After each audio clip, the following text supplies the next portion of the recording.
Um dia depois da morte de Elizabeth II, Charles III fez um discurso à nação e à Commonwealth. Você sabe o que é isso?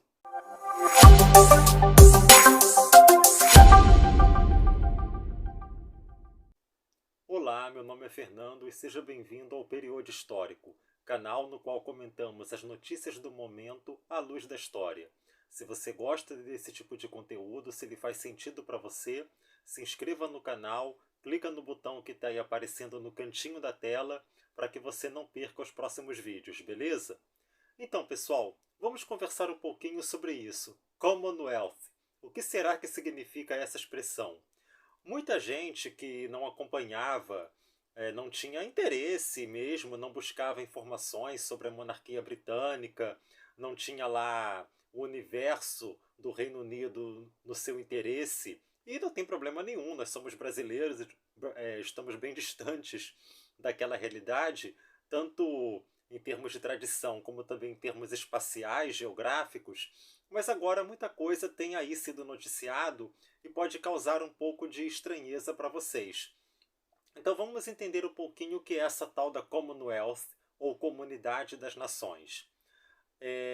Vocês devem saber, né, todo mundo que teve ali aula de história no final do ensino fundamental, principalmente no ensino médio, deve lembrar que viu nas aulas dessa disciplina que durante o século XIX e também nas primeiras décadas do século XX, o Reino Unido, a Grã-Bretanha, construiu, e aí não vou entrar no mérito em relação à violência, à exploração, que fazem parte desse processo, é claro, mas o fato aqui que interessa para a gente é que o Reino Unido construiu um grande império colonial em praticamente todas as partes do mundo. Nas Américas, na África, na Ásia, na Oceania, além do próprio território metropolitano, a ilha da Grã-Bretanha, e outros domínios ali próximos no entorno do próprio continente europeu. O Império Britânico se tornou o maior do mundo contemporâneo, o maior daquela fase de ouro dos impérios, do chamado imperialismo ou neocolonialismo, que teve sua época mais gloriosa para as potências imperiais entre o final do século XIX e o começo do século XX.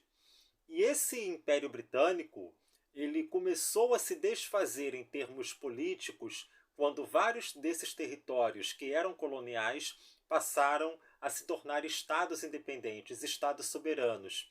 Isso não foi um processo repentino de uma hora para outra, mas de maneira geral nós podemos localizar esse processo de descolonização entre o final da Segunda Guerra Mundial, ou seja, a partir do final dos anos 1940 até o final dos anos 1960. Então, vários países que a gente conhece hoje na África, nas Américas, na Ásia e também na Oceania, deixaram de ser territórios coloniais pertencentes ao Império Britânico ao longo dessas décadas. Mas é claro que isso não significou um rompimento total dos laços com a antiga metrópole britânica. E o principal símbolo, ou melhor, a instituição que melhor simboliza, que melhor representa a sobrevivência desses laços é justamente a Comunidade das Nações, ou a Comunidade Britânica das Nações, ou como se diz em inglês, a Commonwealth of Nations, ou simplesmente The Commonwealth. Então, de que maneira essa organização se estrutura, o que ela significa, por que ela ainda existe? Vamos então entender um pouquinho. Essa comunidade de nações, ela nasce e se fortalece, se encorpa junto com esse processo de descolonização. E ela serve como um elo de união, além da identidade de um passado comum, de relativamente comum, mas como um elo de apoio mútuo para esses estados soberanos, que são novos, com o apoio da antiga metrópole, com o apoio do Reino Unido. Tá? Tanto apoio diplomático, como também apoio no sentido econômico, político. Tanto que vários desses estados membros da Commonwealth mantêm a monarca, hoje o monarca do Reino Unido, como seu chefe de Estado.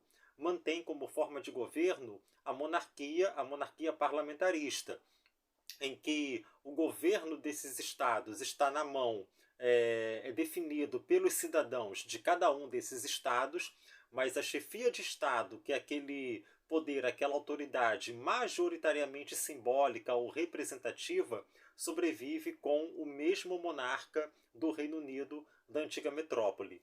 Atualmente, a Commonwealth conta com 56 países membros. A grande maioria deles são países que foram no passado territórios coloniais britânicos, mas nem todos. Por exemplo, Moçambique, que foi território colonial do Império Português, hoje pertence à Commonwealth, e nem todas as antigas colônias britânicas são hoje membros da Comunidade Britânica das Nações. Então não é também uma relação automática. E hoje é a minoria, não é a maioria. A minoria dos países membros da Commonwealth são monarquias que mantêm o monarca do Reino Unido como chefe de Estado. Tirando o Reino Unido, são 14 países. E olha só que curiosidade, a grande maioria desses 14 países, 10 no total, estão no continente americano, nem na África, nem na Ásia, nem na Oceania. Inclusive o maior país das Américas, em termos de superfície, o Canadá, é, juridicamente, uma monarquia constitucional, que tem o seu governo local do país Canadá. O atual primeiro-ministro é bastante famoso no meio internacional, Justin Trudeau, mas a chefia de Estado estava com Elizabeth II e agora com o rei Charles III. Outro país muito importante em escala global e que mantém a monarquia constitucional dentro da Commonwealth, não está nas Américas, está na Oceania, é a Austrália. E também a Nova Zelândia, também mantém o regime monárquico constitucional. E é interessante que a Commonwealth, além dessas atribuições, aí uma espécie de mini-ONU, cujos membros se identificam aí com essa antiga tutela ou dominação britânica e essa identidade que se mantém até hoje, inclusive tem os seus próprios Jogos Olímpicos internos, que são os Jogos da Commonwealth Games, que acontecem de 4 em 4 anos, no mesmo ano que acontecem as Copas do Mundo de Futebol. Então 2022 é um ano de Jogos da Commonwealth, e é mais uma celebração também dessa unidade, dessa identidade. Então, quando o rei Charles III faz um pronunciamento, faz um discurso que não é restrito às suas atribuições como chefe de Estado do Reino Unido, tratando talvez de assuntos mais específicos do Reino Unido, o rei Charles III fala também para vários outros países dos quais ele é também chefe de Estado, como é o caso de Canadá, Austrália, Nova Zelândia, que eu falei, mas também como chefe da Commonwealth como um todo, mesmo não sendo chefe de Estado, ele se dirige a toda essa comunidade britânica de nações e a outros países importantes, que são repúblicas, mas que estão dentro dessa comunidade. Índia, Paquistão, África do Sul, são alguns exemplos também, certo? Então é isso. Espero que vocês tenham gostado aí dessa nossa conversa. Se você não sabia o que é a Commonwealth ou não tinha uma informação muito clara e agora ficou sabendo, gostou, deixa o seu joinha, seu like aí no vídeo e não se esqueça de compartilhar com seus amigos e conhecidos, beleza? Um grande abraço e até a próxima. Valeu!